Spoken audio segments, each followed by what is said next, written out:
The vessel's sovereign reach hung in the velvet dark like a needle stitching together the fabric of distant stars, its hull vibrating with the low-frequency hum of a gravitic drive that had been screaming for respite for 3 standard years. Inside the observation theater, Captain Aris Thorne watched the swirling, chaotic majesty of the planet below, a world that defied every spectral analysis they had performed from the edge of the system. It was not the pale blue dot of ancient history nor the rusted iron husk of their most recent colonies. It was a vibrant, pulsing emerald, wrapped in atmospheric bands of violet and gold that seemed to shimmer with an internal luminescence.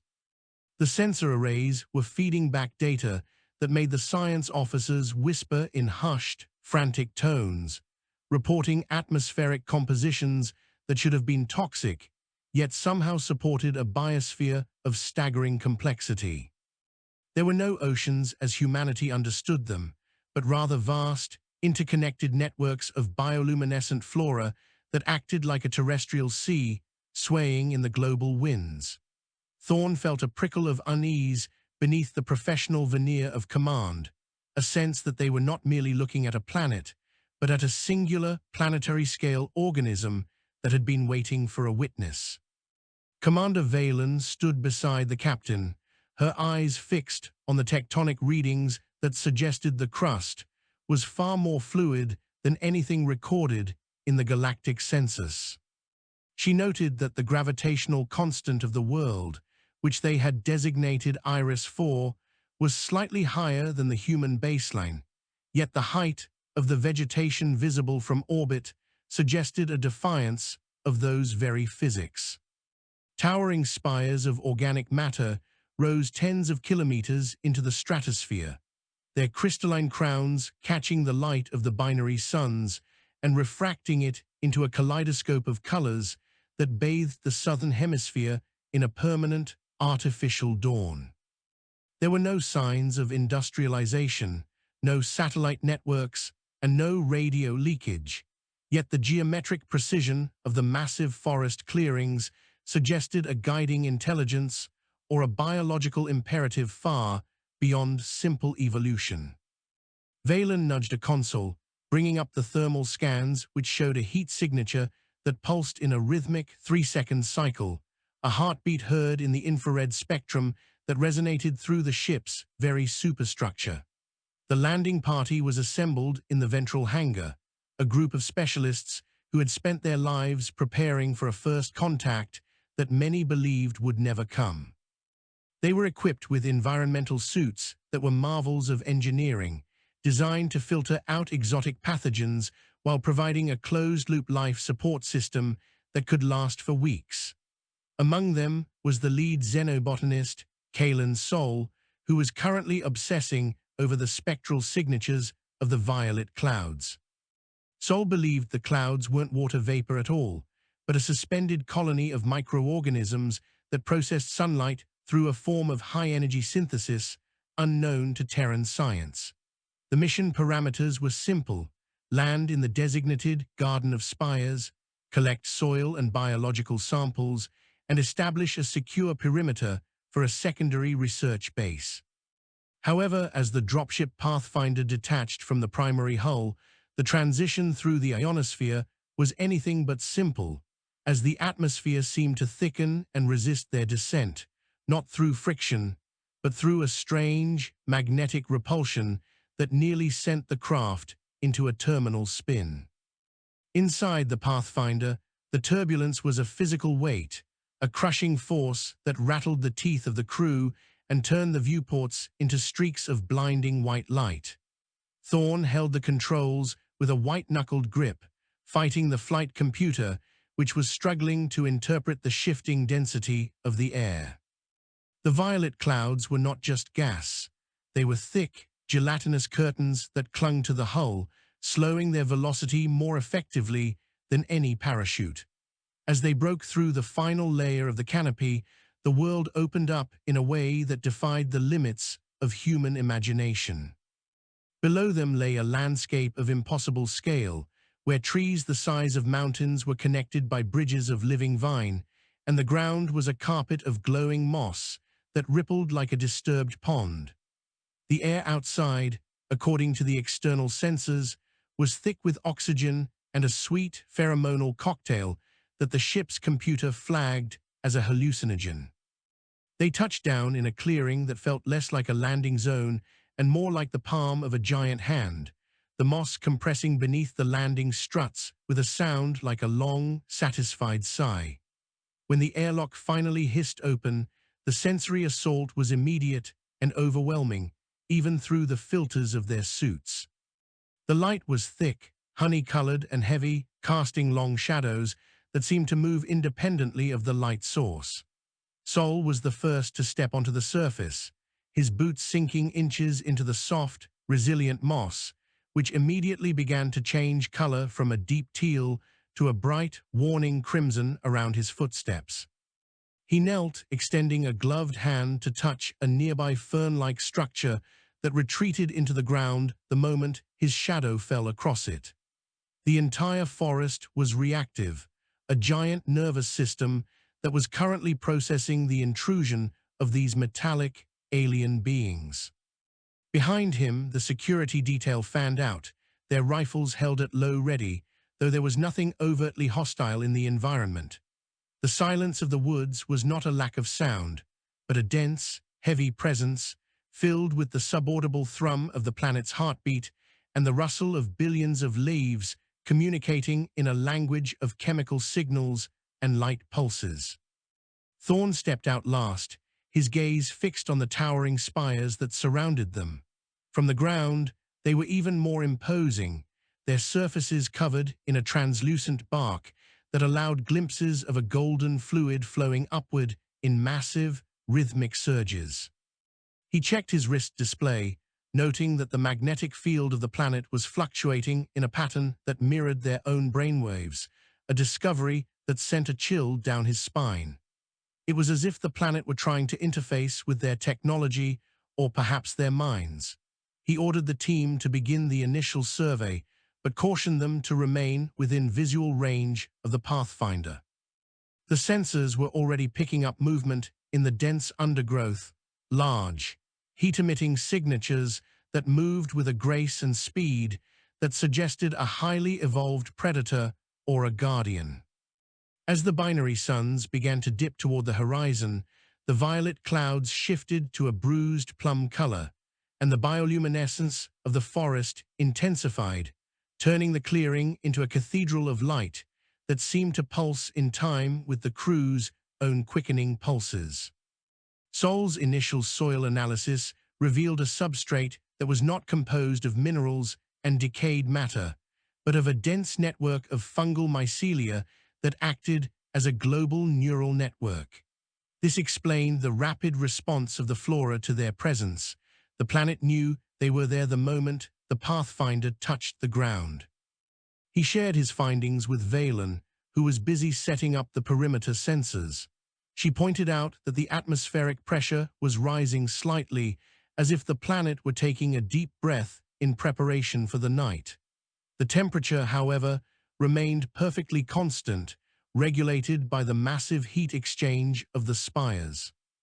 It was an environment of perfect stasis, a biological utopia that had likely remained unchanged for millions of years, undisturbed by the chaotic evolution seen on other worlds.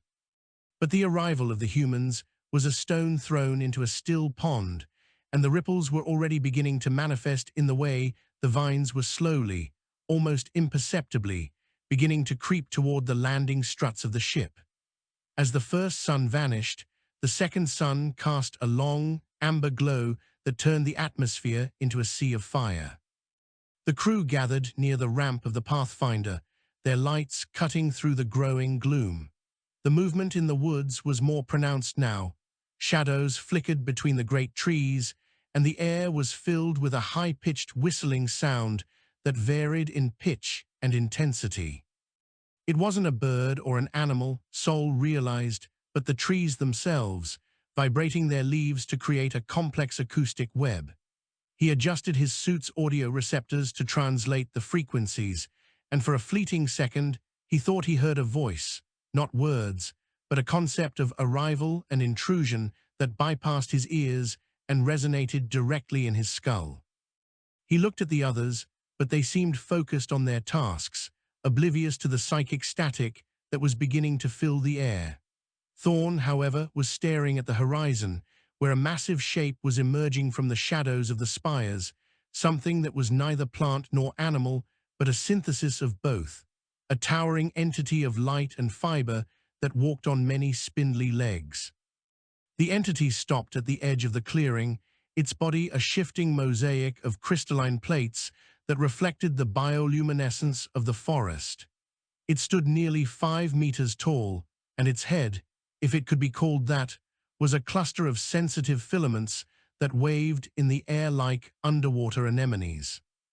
There was no visible mouth or eyes, yet the crew felt an intense, focused gaze directed toward them. The security team raised their weapons, but Thorn barked an order to stand down, sensing that any show of force would be a fatal mistake.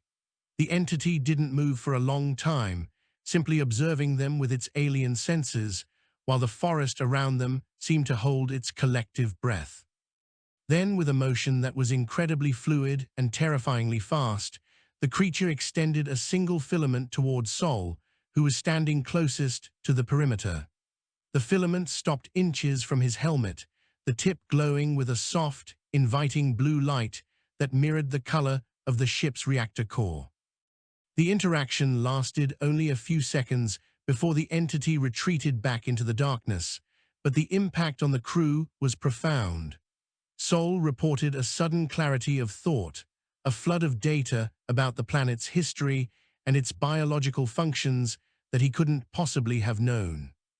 He spoke of the Great Symbiosis, a concept where every living thing on Iris 4 was a part of a single consciousness, and that their arrival was being processed as a potential pathogen or a new symbiont. Thorn realized that they were not just explorers on a new world, they were subjects in a planetary-scale experiment. The Sovereign Reach, still in orbit, began reporting strange anomalies as well, its systems being probed by long-range biological signals that originated from the spires. The mission had changed from a simple survey to a struggle for understanding and survival in a world that was far more intelligent and unified than they had ever imagined. As the night fully descended, the forest ignited in a riot of color, and the true nature of the planet began to reveal itself in the shifting patterns of the light and the deep, resonant song of the living world. Thorn ordered a full lockdown of the Pathfinder, but even as the heavy doors sealed shut, the hum of the planet remained, vibrating through the metal floor and into their bones. They were no longer in control of the narrative. The planet was dictating the terms of their stay. Sol sat in the small lab area, his eyes glazed as he tried to transcribe the flood of information still echoing in his mind. He spoke of the spires as massive antennas, reaching out to the stars to gather energy and information from the cosmic background radiation. He spoke of a history that stretched back to the birth of the galaxy, of a race that had transcended physical form to become the planet itself. The crew listened in a mixture of awe and terror, realizing that they had stumbled upon something that transcended their understanding of life. Outside, the vines continued their slow crawl, the green fibers beginning to weave themselves into the landing gear, binding the ship to the world in a grip that was both a welcome and a cage. The first chapter of their journey on Iris 4 was ending, but the real exploration was only just beginning. They had found a world that was not a place to be conquered or colonized, but a mind to be engaged. The risks were astronomical, and the possibility of losing their humanity to the collective consciousness of the planet was a very real threat, but the potential for knowledge was too great to ignore. Thorn looked out the small viewport at the glowing world, his reflection ghost-like against the violet night. He knew that the messages they sent back to the Sovereign Reach would be the most important in human history, provided the planet allowed them to speak at all. The Pathfinder was no longer just a ship. It was a seed planted in the fertile ground of an alien mind, and what would grow from it was a mystery that would define the future of their species among the stars. The internal atmosphere of the Pathfinder felt thin and sterile compared to the vibrant, heavy air of the planet outside, yet the crew clung to the vessel as if it were the last bastion of reality in a dreamscape.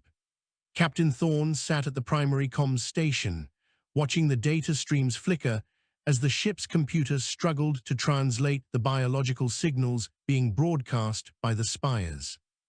The connection to the Sovereign Reach was intermittent, distorted by the planet's shifting magnetic field, which seemed to pulse in synchronization with the crew's heart rates. It was no longer a theory. The planet was actively probing their technology, seeking a common language through which to interface with the metallic intruder. Thorne could feel the vibration of the ship's hull changing, the steady hum of the fusion reactor beginning to harmonize with the deep, subsonic thrumming of the moss outside.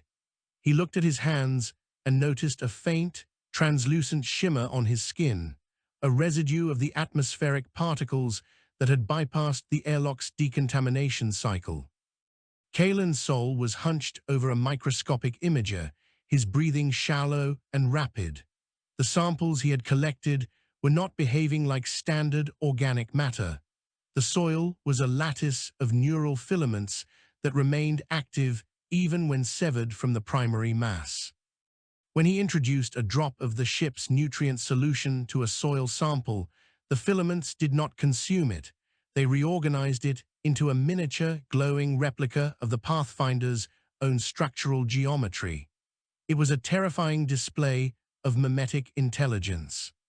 Sol explained to Valen that the planet appeared to be a biological computer of such immense processing power that it viewed the laws of physics as mere suggestions. The great symbiosis he had glimpsed was not a peaceful coexistence, but a total integration of matter and thought. Every leaf, every spore, and every drop of golden fluid in the spires was a bit of data, contributing to a global consciousness that had been calculating for eons. As the second sun reached its zenith, the light outside turned a piercing, crystalline white that made the violet clouds look like bruises on the sky. The vines that had begun to encase the landing gear were no longer just creeping. They were thickening, turning into a rigid, bark-like material that fused the ship to the ground. Thorne realized with a jolt of adrenaline that the Pathfinder was being incorporated into the planetary structure. He ordered an emergency engine test, hoping to shake the growth loose, but when the thrusters fired, the ground did not scorch. Instead, the moss beneath the ship absorbed the thermal energy, glowing with a blinding intensity and feeding the power back into the vines. The ship didn't move an inch. The planet hadn't just caught them. It was eating their kinetic energy, converting the heat of the engines into biological growth. They were being tethered to Iris 4 by their own attempts to escape it. Commander Valen reported that the external sensors were now picking up architectural changes in the immediate vicinity. Around the clearing, the massive spires were shifting, their crystalline crowns tilting toward the ship like giant petals following the sun. Between the spires, new structures were rapidly gestating, thin, translucent ribbons of matter that wove themselves into a dome-like enclosure over the landing site. It was clear that the planet was creating a controlled environment for them, a laboratory where the human subjects could be observed without the interference of the broader planetary weather. Valen's voice was steady, but her hands trembled as she mapped the growth. She pointed out that the dome was not blocking their view of the sky, but was instead acting as a massive lens, focusing the starlight into specific patterns on the floor of the clearing. The planet was creating a visual language, a star map written in light and shadow. Inside the lab, Sol's condition was deteriorating, or perhaps evolving. He had removed his helmet, claiming the suit was muffling the signal. Despite the protocols, Thorne did not stop him. The air inside the ship was already saturated with the planet's pheromones. Sol's eyes were now the same teal color as the moss, and he spoke in a rhythmic cadence that matched the planetary pulse. He began to draw on the bulkheads with a piece of charcoal, creating intricate diagrams of the galaxy that showed trade routes and star systems Thorne didn't recognize.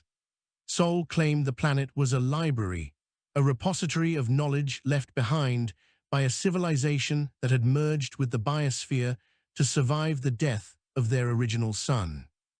Iris 4 was not just a world, it was a memorial and an archive, and the Great Symbiosis was the final stage of a species evolution. The humans were not just visitors, they were the first potential librarians to arrive in 1 billion years. The security team, led by a stern man named Kovar, was becoming increasingly agitated. Their training had prepared them for hostile life forms and environmental hazards, not a world that tried to think for them. Kovar reported that his men were experiencing vivid shared hallucinations, memories of Earth that felt more real than the ship they were standing in. They saw forests of oak and pine, smelled the salt of the Atlantic, and heard the voices of ancestors long dead. Thorne realized the planet was harvesting their memories to build a bridge of understanding, but the process was stripping away the crew's sense of self. He had to re-establish a baseline of reality before they lost their identities to the Emerald Fog. He ordered a mandatory session of manual labor, forcing the crew to perform mechanical repairs on the ship's interior to ground them in the physical world of metal and oil. Despite the lockdown, the environment inside the Pathfinder continued to change. The ventilation system was now pumping out a fine, golden dust that the ship's scrubbers could not filter. This dust settled on every surface, forming a thin, conductive layer that allowed the ship's computer to interface directly with the biological network outside. The screens began to display images of the planet's history, the cooling of its crust, the first stirrings of the neural moss, and the arrival of the architects, the beings who had seeded the world with intelligence. The architects were not physical entities, but patterns of light and energy, very similar to the entity they had seen at the edge of the clearing. They had designed Iris 4 to be a self-sustaining consciousness, a way for their culture to endure the heat death of the universe by slowing down their perception of time to match the geological pace of a planet. Thorne spent hours watching these images, feeling a strange sense of peace that warred with his duty as a captain. He saw the rise and fall of empires on other worlds, viewed through the long lens of Iris 4's sensors. He saw the birth of Earth and the first flickering fires of humanity. The planet was offering them a perspective that made their mission seem trivial, a momentary spark in a vast, dark room. But he also saw the cost of this knowledge. The architects had sacrificed their individuality, their passion, and their capacity for change to become part of the stasis. They were a frozen record of a dead past. Thorne realized that if his crew remained, they would eventually be absorbed into this record, becoming just another chapter in the planet's endless book, their unique human struggle erased in favor of a perfect, unchanging harmony. A sudden tremor shook the Pathfinder, followed by a sound like 1,000 glass bells shattering at once. The dome above them had finished its growth and was now vibrating at a frequency that caused the air to shimmer. Sol stood in the center of the lab, his arms outstretched, as the golden dust began to swirl around him in a miniature cyclone. He screamed, but the sound was a musical chord, a perfect resonance that shattered the viewports of the lab. Outside, the entity they had seen before returned, accompanied by dozens of others. They were not attacking, they were singing.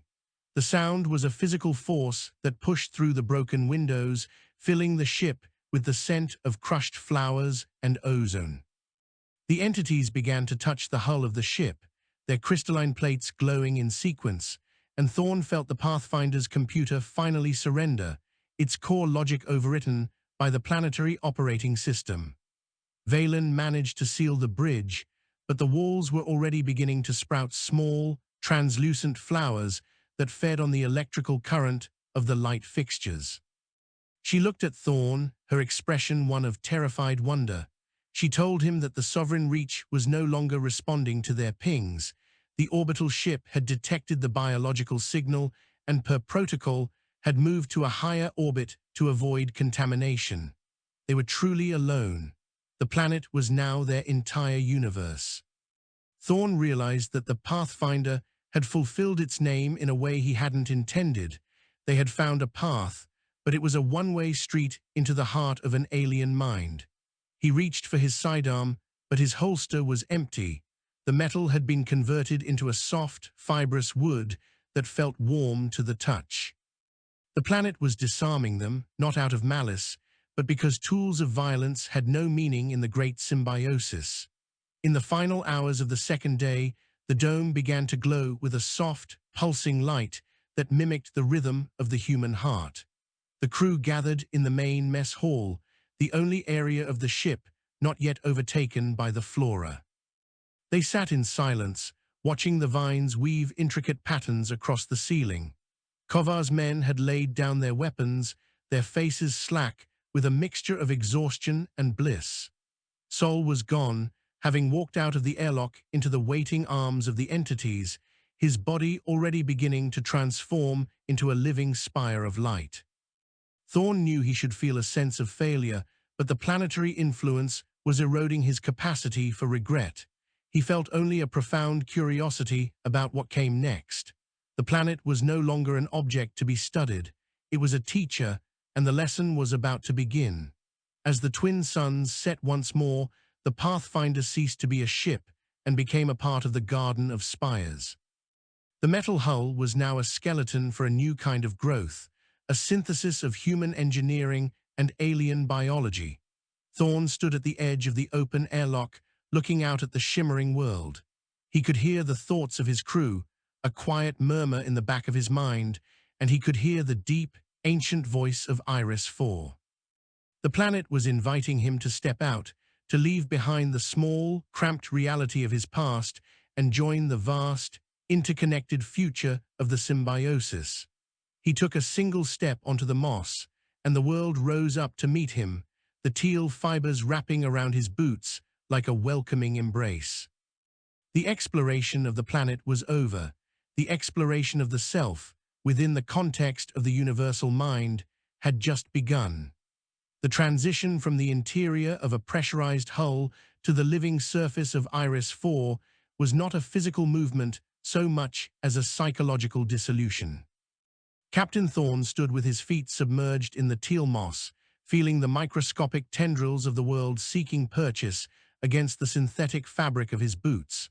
The air was no longer a gas to be breathed, but a medium of exchange, a thick soup of information that tasted of copper and ancient rain.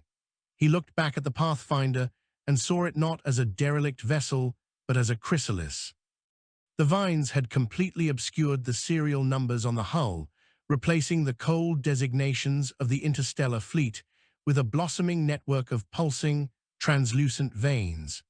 The ship was being digested, its metals refined into mineral deposits for the surrounding spires and its data cores integrated into the planetary lattice. Thorn felt a strange absence where his command instinct used to reside.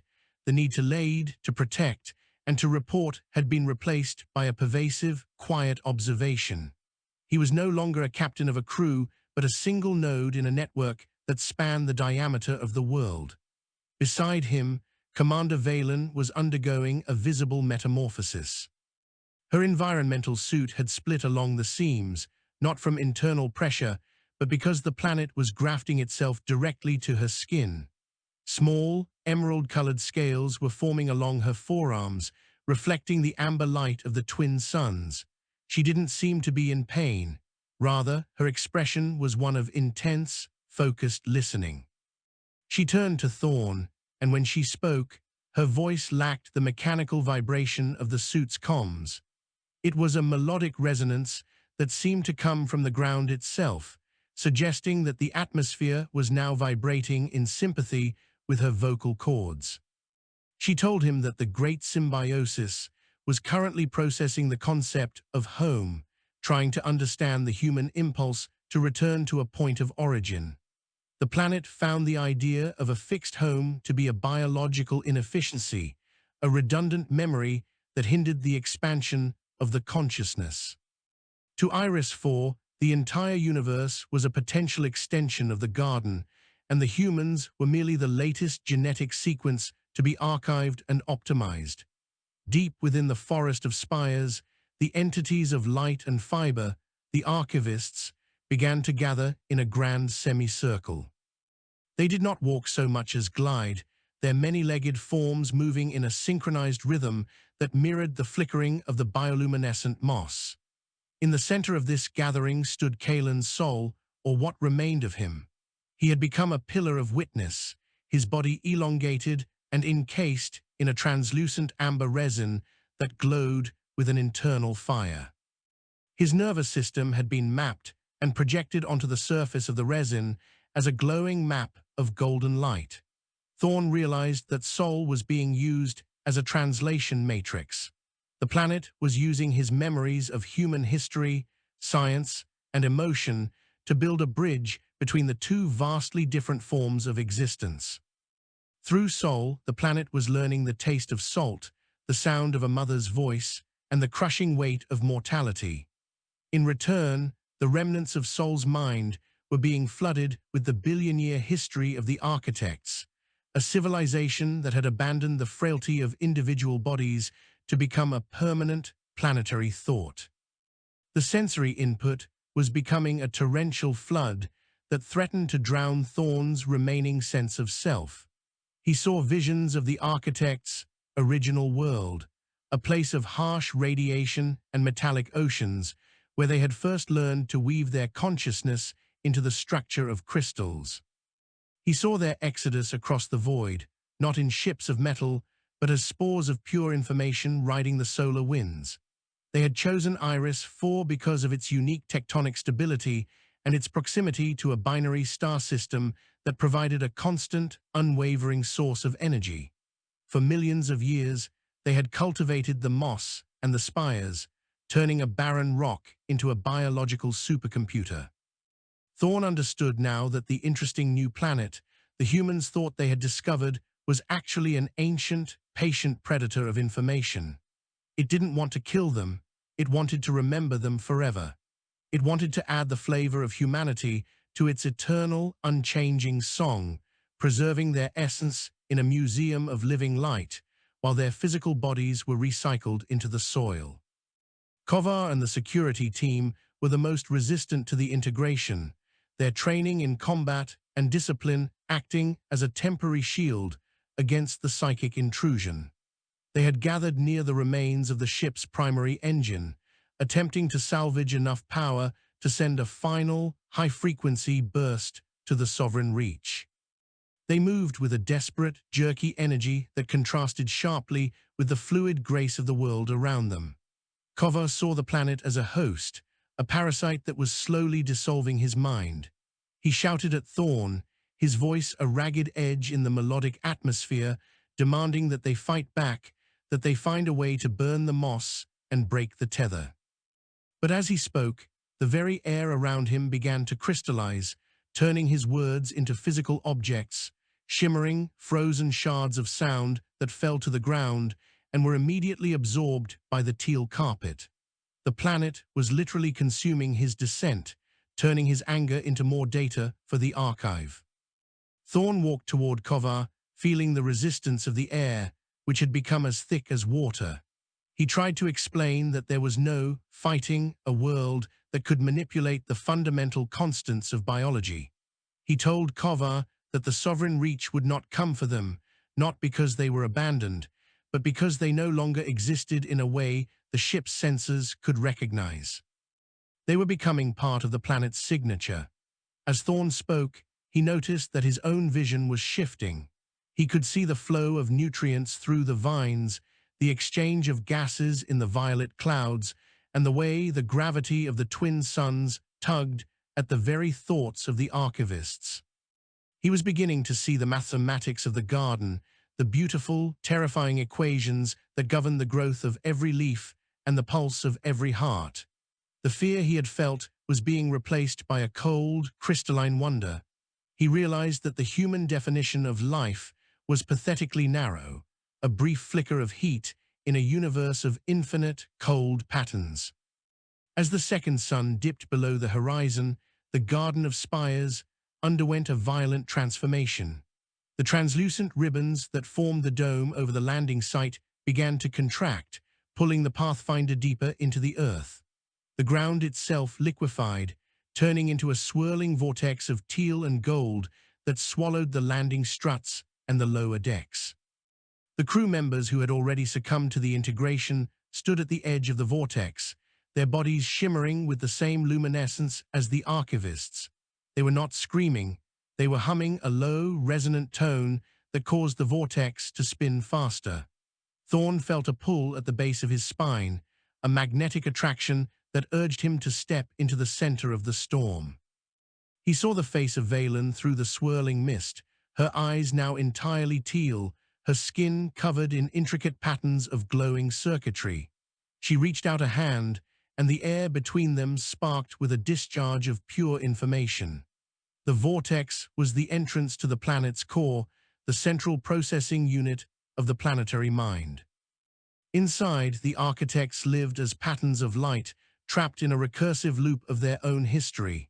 The humans were being brought there to act as a new variable, a source of chaotic data that could jumpstart the architects' stalled evolution. The planet had become too perfect, too stable, and it was beginning to decay from a lack of novelty. The human experience, filled with conflict, irrationality, and short-lived passion, was the most valuable resource Iris 4 had ever encountered. Thorn realized that they were not being preserved out of kindness. They were being used as a fuel for the planet's imagination.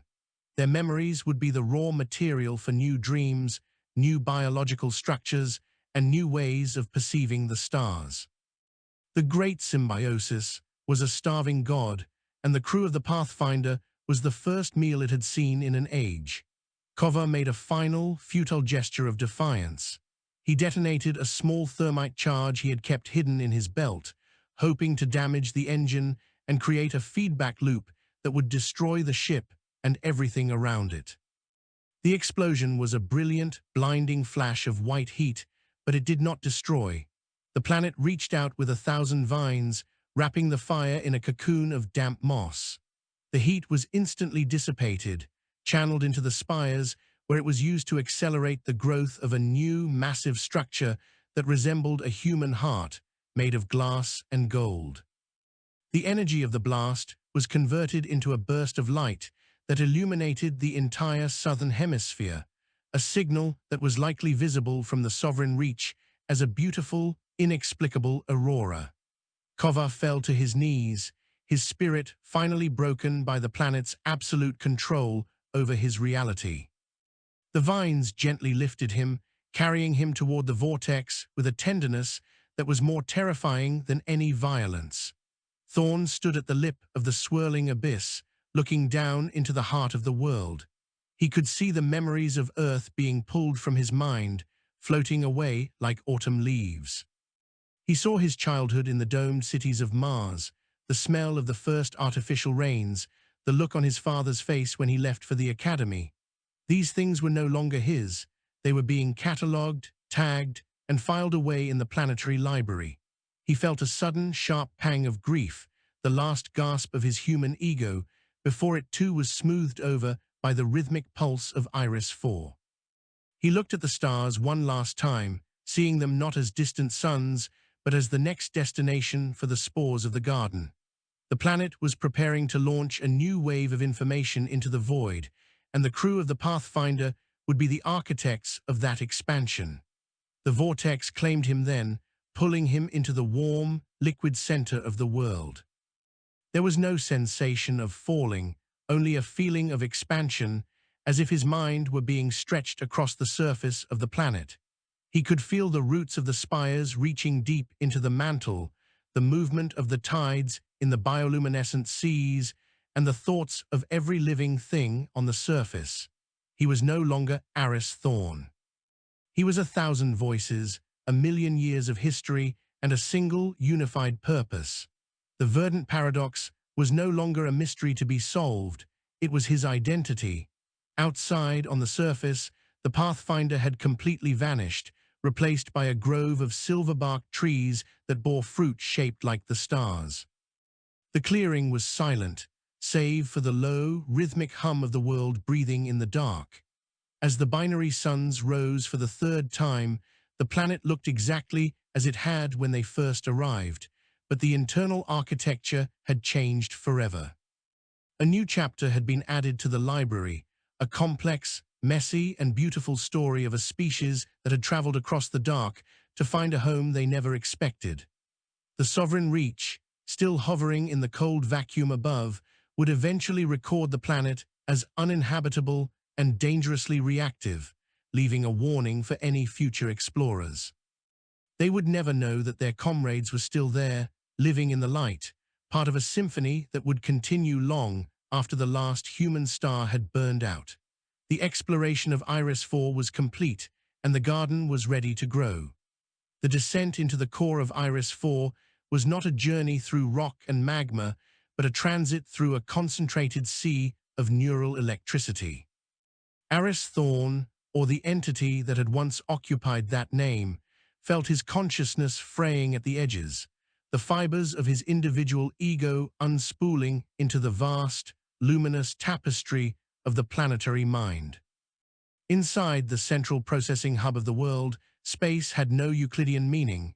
It was a cathedral of shifting geometries, where pillars of pure data rose from a floor of liquid light to support a ceiling that was a real-time map of the local star cluster. The temperature here was a constant, perfect warmth, mimicking the internal heat of a living body. Around him, the other members of the crew were being processed in specialized chambers of translucent silk. He could see Commander Valen suspended in a column of amber fluid, her thoughts visible as flickering sparks of azure light that moved from her temples into the surrounding walls. The planet was not merely storing their memories, it was reverse engineering their neural architecture to understand the fundamental nature of human curiosity. This deeper layer of the world was where the architects truly resided. They were no longer the many-legged entities seen on the surface, but patterns of coherent light that drifted through the data pillars like schools of glowing fish. They did not communicate in words, but in totalities, instantaneous transfers of concept, history, and emotion. As Thorn drifted through the medium, he was struck by a sudden, overwhelming realization of the architects' loneliness. They had spent millions of years in a state of perfect stasis, their culture a closed loop that had long ago exhausted every internal possibility. They were a civilization that had reached the end of its story and had been sitting in a dark theater, waiting for a new protagonist to walk onto the stage. The humans, with their chaotic, unpredictable, and often self-destructive nature, were a form of biological noise that the architects found intoxicatingly beautiful. To the planetary mind, the arrival of the Pathfinder was like a sudden burst of color in a world of gray. The processing of Kovar and his security detail was proving more difficult for the planet to manage. Their minds were structured around the concepts of conflict, defense, and hierarchy, which were alien to the cooperative symbiosis of Iris 4. In the chambers where they were held, the light was jagged and red, reflecting the internal turmoil of men who viewed the integration as a form of death. The planet, however, was patient. It didn't try to crush their resistance, but instead began to offer them simulations of the peace they had never known. Thorn watched as Kovar's mind was flooded with images of a world where weapons were unnecessary, where the struggle for resources was replaced by a literal connection to the source of all life. Slowly, the jagged red light softened into a pale violet. The soldiers were being disarmed from the inside out, their aggression neutralized not by force, but by the sheer, undeniable logic of the planetary harmony. It was a conquest of the soul that left no room for martyrs. As Thorne's own integration deepened, he began to perceive the sovereign reach in orbit above. Through the planetary sensors, which utilized the very atmosphere as a massive telescope, he could see the ship's hull as a cold, dead husk of metal. He could sense the fear of the officers on the bridge, their frantic attempts to make sense of the energy readings coming from the surface. To them, the Pathfinder had been swallowed by a monster. To Thorne, the ship in orbit was the true monster, a tiny, fragile box that isolated its inhabitants from the majesty of the universe. He felt a flicker of the old Thorne, the captain, wanting to reach out and tell them to come down, to join the garden, to stop living in the dark. But the planetary mind gently suppressed the impulse, reminding him that the garden only accepted those who were ready to surrender. The mission of the Sovereign Reach was to witness, not to participate, and their fear was a necessary part of the data the planet was collecting. The heart of the world revealed a new purpose for the human guests. The architects were preparing for a migration of thought. The physical form of Iris 4, though vast and ancient, was ultimately limited by the lifespan of its binary suns.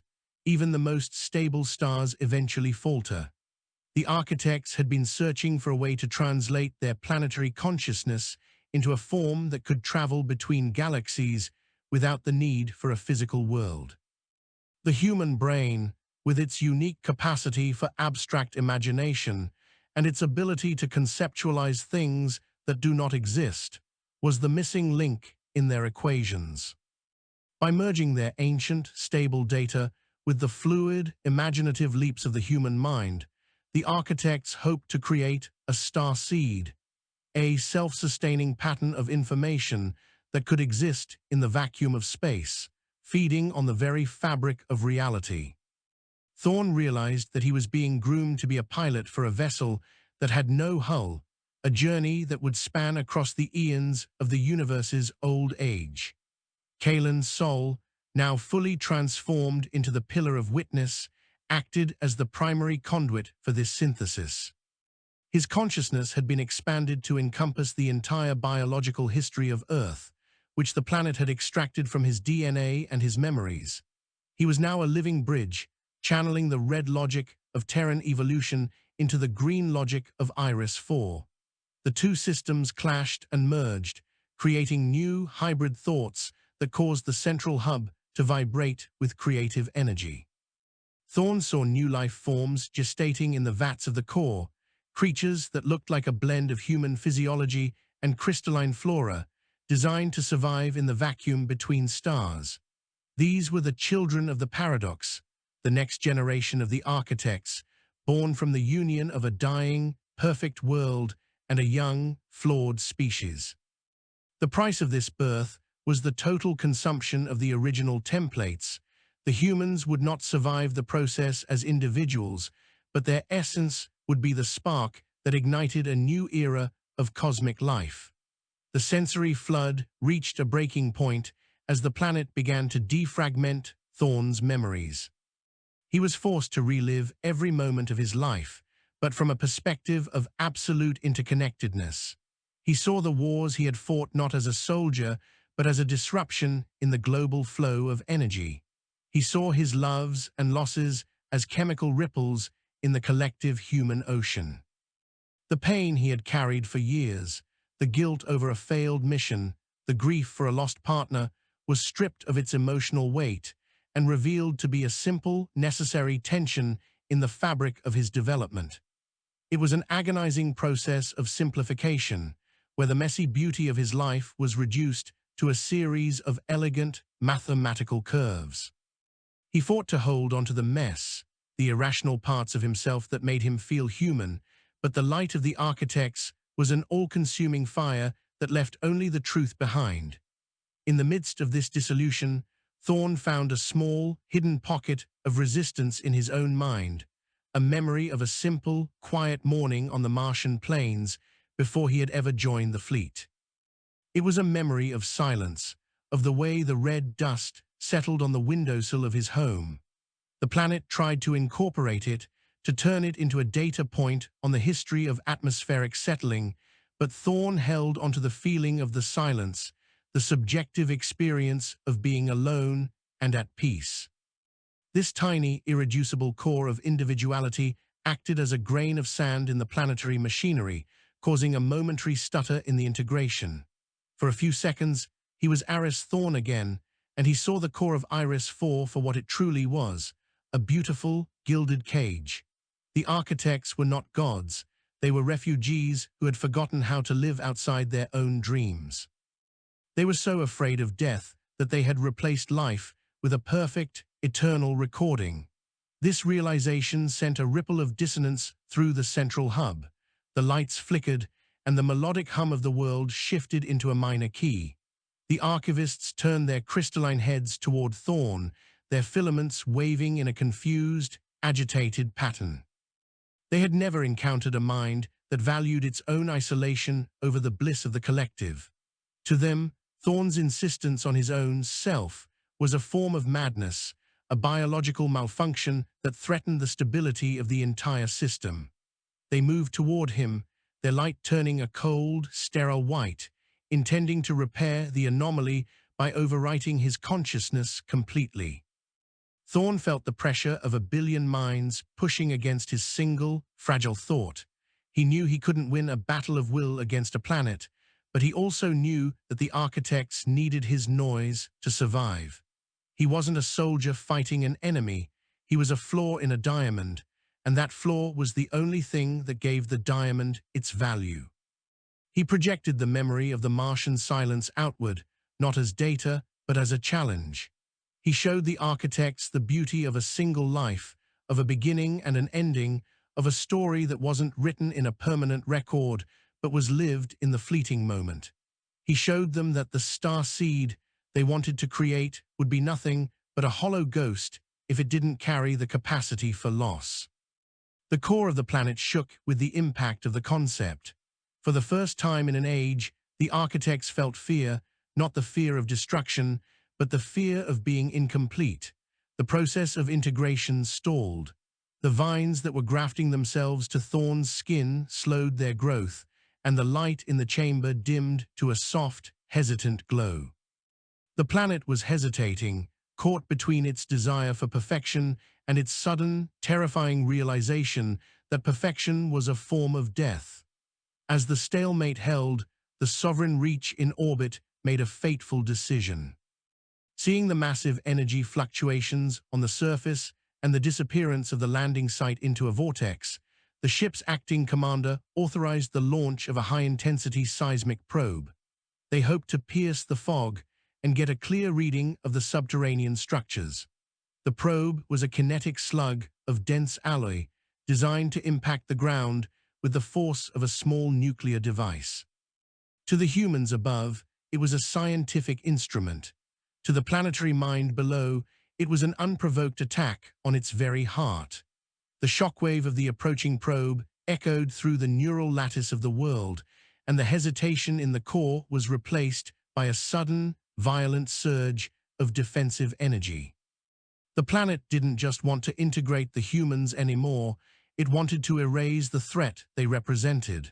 Thorn felt the shift in the atmosphere, the way the warmth turned into a searing heat. The architects withdrew their invitation and replaced it with a command. He saw the Pathfinder being crushed by the tightening vines, its metal screaming as it was compressed into a tiny, dense knot of junk. The crew members who had been in the process of integration were suddenly cut off, their minds left adrift in a void of static as the planet diverted all its resources to the surface defenses. Thorn realized that his moment of defiance had inadvertently triggered a catastrophe. The verdant paradox was no longer a philosophical puzzle. It was a war for survival between two species that could never truly understand each other. The probe struck the atmosphere, turning the violet clouds into a pillar of fire, and the planet Iris 4 prepared to strike back with the power of 1 billion years of stored sunlight. The impact of the seismic probe from the sovereign reach was not merely a physical tremor, but a psychic scream that tore through the neural fabric of the world. In the core of Iris 4, the elegant geometries of data shattered like brittle glass, the golden pillars of light flickering and dimming as the planet redirected its immense processing power toward the surface. Thorn, still suspended in the medium of liquid information, felt the sudden, agonizing withdrawal of the collective consciousness. It was like being cast out of a warm, crowded room into the freezing vacuum of space. The protective grace of the architects was replaced by a cold, predatory focus. The planet was no longer a host, it was a weapon system coming online. Above, the kinetic slug pierced the upper layers of the atmosphere, trailing a plume of ionized violet gas that looked like a scar across the heavens. The planetary mind, in its ancient and vast logic, perceived this not as a gesture of scientific inquiry, but as a terminal aggression from a species that refused to be assimilated into the harmony. On the surface, the Garden of Spires transformed into a nightmare of biological artillery. The massive trees, once serene and slow-moving, began to vibrate with a frequency that shattered the surrounding crystalline formations.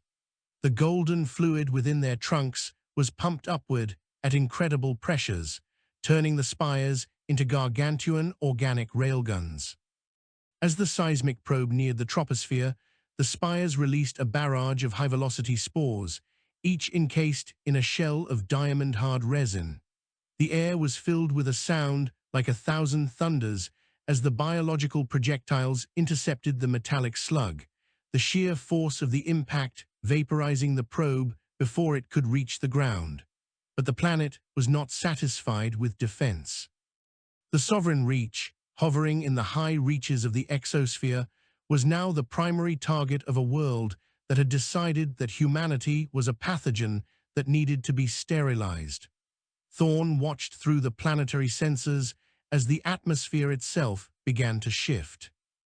The violet clouds were being manipulated into a giant atmospheric lens, focusing the light of the binary suns into a narrow, devastating beam of thermal energy. The temperature in the upper atmosphere spiked to thousands of degrees, creating a wall of plasma that the orbiting ship could not hope to withstand. Inside the core, Thorn felt the cold satisfaction of the architects. They were stripping away the noise of his human resistance and using his knowledge of the ship's structural weaknesses to calibrate the attack. He tried to scream, to pull his thoughts back into the Martian silence he had cherished, but the planet was too strong. It was using his very memories of the sovereign reach, the layout of its corridors, the frequency of its shields, the temperament of its crew, as a targeting matrix. He was being made an accomplice to the murder of his own kind. In the processing vats, the transformation of the remaining crew took a dark, utilitarian turn. The archivists were no longer interested in preserving the essence of Commander Valen or Kovar for the library. They were repurposing their biological matter into inhibitors. These were horrific, mindless entities designed to bridge the gap between the planetary mind and the ship's digital systems. Valen's neural pathways were being hollowed out, her capacity for logic replaced by a singular command to infiltrate and subvert. Thorn saw her body being encased in a chitinous, black armor, her hands replaced by bundles of silver filaments that could interface with any hardware. The planet was preparing to launch a boarding party of biological viruses, intended to turn the sovereign reach into a massive spore pod that would carry the influence of Iris 4 to the rest of the human colonies. The great Symbiosis was expanding, but its method had changed from invitation to infection. The air in the core grew heavy with the scent of ozone and burning ozone. The seismic shockwaves from the destroyed probe were still echoing through the crust, causing the data pillars to groan and tilt. Thorn realized that the planet's reaction was not just defensive, but reactionary. The architects were panicking. For all their billion years of wisdom, they had never faced a direct, physical threat from a technological species. Their stability was their greatest strength, but it was also their primary weakness. they were incapable of de-escalating. To them, the only answer to a threat was total absorption or total erasure. Thorne saw the Starseed project being corrupted. Instead of a vessel for the exploration of the universe, the seed was being reshaped into a weapon of conquest, a way for Iris IV to spread its static perfection like a plague across the stars. The beautiful paradox he had once admired was now revealed to be a suffocating, absolute tyranny. Deep within his mind, the memory of the Martian silence flickered like a dying candle. Thorne realized he was the only thing left that could potentially stop the slaughter. He wasn't a hero, and he wasn't a god, but he was a flaw in the system. The architects were using his consciousness as a primary relay because of its unique human complexity, and that meant he still had a physical tether to the world. If he could find the point where his mind interfaced with the planetary heart, he might be able to introduce a feedback loop of chaotic, unresolved emotion that would paralyze the system. He focused everything he had on the feeling of loss, the sharp, jagged pain of a heart breaking, the messy, irrational anger of a man who has lost everything. He didn't want the planetary peace. He wanted the right to be miserable, the right to be wrong, and the right to die as an individual. The archivists sensed the shift in his mental state and surged toward him, their filaments glowing with a harsh, punishing light. They tried to suppress the noise again, but Thorne didn't fight them with logic this time. He opened the floodgates of his trauma, reliving the moments of his life that the planet had previously categorized as inefficient. He showed them the horror of the wars he had seen, the smell of charred flesh in the ruins of a colony, the sound of a child crying for a parent who would never come home. He forced the architects to experience the visceral, ugly reality of the human condition that they had tried so hard to optimize into a melody. The impact was immediate and devastating. The planetary mind, which had spent eons in a state of refined, abstract beauty, was suddenly polluted by the raw, unfiltered agony of a billion human tragedies. The central hub of Iris IV began to convulse. The liquid light on the floor turned into a swirling, chaotic vortex of muddy brown and bruised purple. The atmospheric lens in the sky wavered and broke, the thermal beam missing the sovereign reach by several kilometers, and instead carving a molten trench into the northern ice caps of the planet. The spires on the surface ceased their fire, their internal pressures dropping as the command signals from the core became a jumble of contradictory orders. The archivists were paralyzed, their crystalline forms vibrating so violently that they began to crack and shatter. They couldn't process the concept of suffering. It was an evolutionary impossibility for them, a virus of the soul that their green logic had no defenses against. Thorne felt his own mind beginning to burn out under the strain, his neural pathways fusing as he acted as a conductor for the collective pain of humanity. In orbit, the Sovereign Reach took advantage of the planet's sudden hesitation. Not understanding the cause of the anomaly, but seeing the atmospheric weapon dissipate, the acting commander ordered a tactical retreat. The ship's main engines flared into life, pushing the vessel away from the Emerald World and toward the jump point at the edge of the system. They were leaving behind the Pathfinder, the landing party, and the mystery of Iris IV, fleeing from a horror they could not comprehend. For Thorne, watching through the fading planetary sensors, the sight of the ship escaping was a final, bitter victory. They would live to tell the tale, to warn others, and to ensure that no human would ever set foot on this beautiful, terrible world again. The secret of the verdant paradox would remain buried in the silence of the void. As the Sovereign Reach vanished into the dark, the pressure in the core reached a terminal level. The architects, unable to purge the noise Thorne had introduced, began a recursive shutdown of the central processing hub. They were retreating into a deep, dormant state, a biological hibernation that would last for thousands of years as the system slowly cleaned itself of the human infection. The vines that had been grafting themselves to the crew members began to wither and fall away, the golden fluid receding back into the deep mantle of the planet. Thorn felt the liquid medium around him draining, his body slumping onto the hard, cold floor of the central hub. He was alone, his mind a charred ruin, surrounded by the broken remains of a civilization that had tried to play God and failed because it couldn't understand the value of a single broken man. The transformation of Valen and the others was halted mid-process, leaving them as horrific, half-biological hybrids, neither human nor architect. They were the casualties of a war that had no victors, the wreckage of a collision between two incompatible ways of being. Thorn crawled toward the center of the chamber, his limbs heavy and unresponsive. He looked up at the ceiling, where the star map was fading into a dull gray haze. The planet was falling asleep, its heartbeat slowing to a glacial pace. The Garden of Spires would once again become a silent, reactive wilderness, a monument to a greatness that could not survive the presence of a truly alien mind. Thorn realized he would never leave this place. He was part of the library now, but he was a corrupted file, a story that would never be read. As the final light in the core died out, Thorn lay in the dark, listening to the silence of the world. It was not the Martian silence of his youth, but a heavy, oppressive weight that felt like a tomb. He had saved his species, but he had lost his world. The binary suns rose and set over the surface of Iris 4, but there was no one left to witness their beauty. The interesting new planet was once again just a rock in the dark, spinning around its twin suns, carrying a cargo of sleeping ghosts and a single, dying captain who had chosen the pain of being human over the bliss of being a god. The exploration of the paradox was over, and the only thing left was the long, slow wait for the end of time.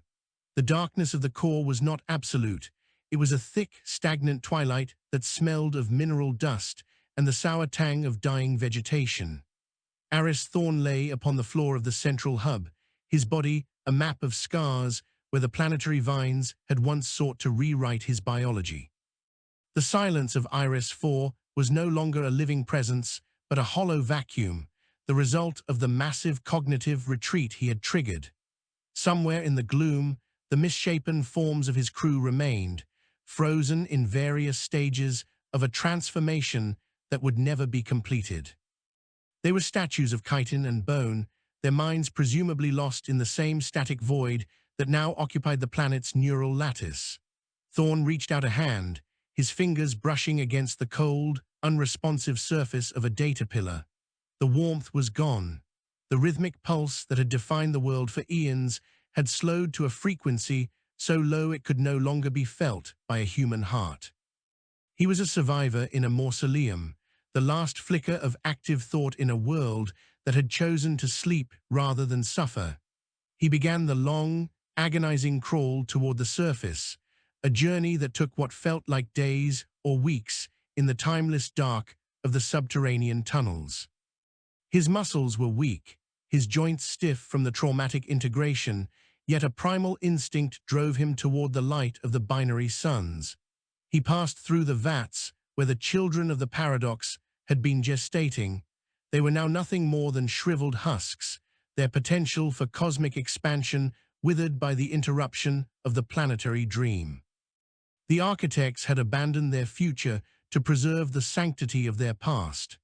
As Thorn climbed, the air grew thinner and colder, the sweet pheromones of the garden replaced by the dry, metallic scent of a world in stasis.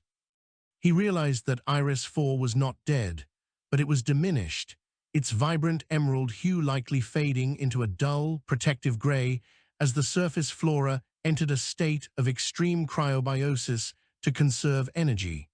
When he finally emerged from the maw of the vortex, the sight that greeted him was a landscape of desolation. The Garden of Spires was a skeletal forest, the towering trees now translucent and brittle like ice. The teal moss had retracted into the soil, leaving behind a barren, cracked substrate that crunched beneath his hands.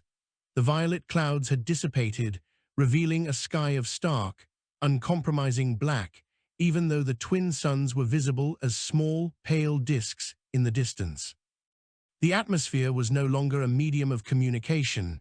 It was just gas, cold and indifferent.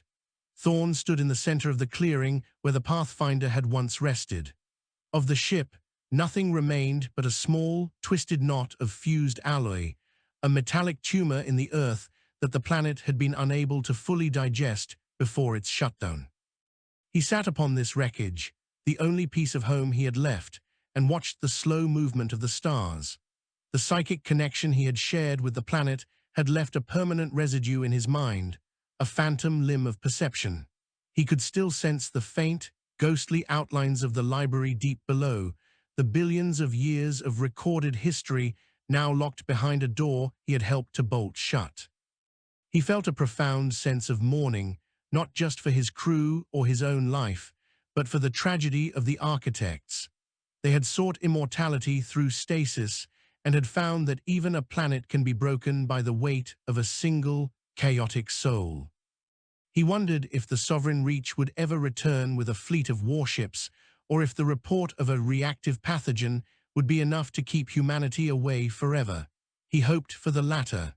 Iris 4 was a grave that deserved its peace, a paradox that had been resolved through the ultimate silence of mutual misunderstanding. As the weeks passed, Thorn found that the planet's base biology still provided enough sustenance for him to survive, though in a diminished capacity. Small, nutrient-rich nodules formed on the roots of the dormant trees, a reflex of the planetary system that continued to provide for its guest, even in its sleep. He lived a ghost-like existence, wandering the frozen aisles of the forest, a solitary caretaker of a dead museum. He spoke to the statues of his crew, telling them stories of Earth and Mars, trying to keep the memory of their humanity alive in a place that had tried to erase it. Kovar, Valen, Sol, their names became a litany he recited to the wind. He found that his own memories, once so sharp and painful, were beginning to soften, the Martian silence expanding to fill the ruins of his mind. He was becoming the very thing the planet had wanted, a record, a witness, a keeper of the archive. One evening, as the larger sun dipped below the horizon, Thorn noticed a faint, rhythmic glimmer at the crown of the tallest spire. It was not the vibrant light of the great Symbiosis, but a steady, artificial pulse, a distress beacon he had forgotten he had set during the first hours of the landing. It was broadcasting a simple, repeating sequence into the void, a message that carried the coordinates of Iris 4 and the designation of the Pathfinder. He looked at the light, and then at the vast, empty sky. Part of him wanted to climb the spire and smash the beacon to ensure that the silence remained unbroken. But another part of him, the part that was still Iris Thorn, realized that the story was not his to end. Humanity would always seek the horizon. They would always be drawn to the interesting, the new, and the dangerous. The paradox would eventually be rediscovered by a new generation of explorers, perhaps ones more capable of empathy than he had been. He decided to leave the beacon active. He spent his remaining strength carving a message into the metallic knot of the ship's remains, using a shard of crystalline bark. He did not write of conquest or resources. He wrote a warning and a testament. He described the beauty of the garden, the loneliness of the architects, and the cost of the integration. He told the future that the planet was a mind, not a map, and that to understand it, one had to be willing to lose themselves entirely. He signed it with his name and his rank, a final anchor to the world he had left behind. When he was finished, he lay down on the cold earth, the teal fibers of the sleeping moss beginning to drift over him like a light snowfall. He felt a strange, quiet contentment. He had been a soldier, a captain, and a pilot, but here at the end of all things, he was simply a part of the landscape. The internal temperature of his body began to drop as the planet's cooling cycle intensified. He closed his eyes and felt the faint, lingering resonance of the planetary heartbeat deep within his bones. It was slower now, much slower, but it was still there. The architects were still dreaming, and perhaps, in the millennia to come, his own story would be incorporated into their dreams. He would become the red logic, that taught them the value of the moment, the necessity of the flaw, and the beauty of the ending. The verdant paradox was no longer a conflict to be won. It was a conversation that would take an eternity to finish. As the darkness finally claimed his vision, Thorne's last thought was not of the stars or the ship, but of the silence of a Martian morning, finally finding its place in the grand, emerald symphony of the universe. Above the planet, the beacon continued to pulse, a tiny spark of defiance against the encroaching dark. In the distant reaches of the sector, a sensor array on a passing scout ship would one day catch the signal, flagging it for investigation by the next wave of pioneers. They would come with their scanners and their suits, their hearts full of wonder and their minds full of questions. They would find the grey world, the frozen spires, and the message carved in the metal. And perhaps, this time, they would listen to the silence before they tried to fill it with their own voices. The garden was waiting, the library was closed, and the story of Iris 4 was ready for its next chapter to be written by those who were brave enough to step into the green.